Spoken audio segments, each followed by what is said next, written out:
Hey Python enthusiasts! Welcome back to the 100 Days of Python series. Today is day 30, and we're diving into SQL and SQLite. In this video, we'll cover the basics of SQL and relational databases, how to use the SQLite database in Python, and how to write and execute SQL queries. Let's get started.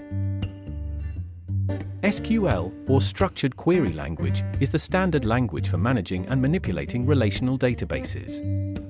Relational databases store data in tables, which are made up of rows and columns. Let's dive into the basics of SQL. Here's a simple relational database schema. It consists of tables, each with columns that define the data types and rows that store the actual data. Common SQL commands include select for querying data, insert for adding new data, update for modifying existing data, delete for removing data.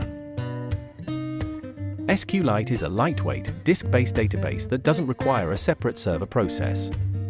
It's perfect for small to medium-sized applications. Let's see how to use SQLite with Python. First, you need to import the SQLite 3 module, which comes included with Python. Let's create a database and a table. We've just created a database named example.db and a table called users with columns for ID, name, and age. Now, let's write and execute some SQL queries to interact with our database. We'll start by inserting some data and then querying it. Let's insert some records into the users table. Now that we have some data, let's query it.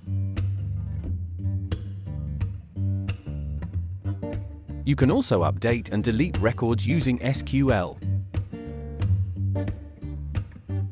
And that's how you can manage and manipulate data using SQL and SQLite in Python.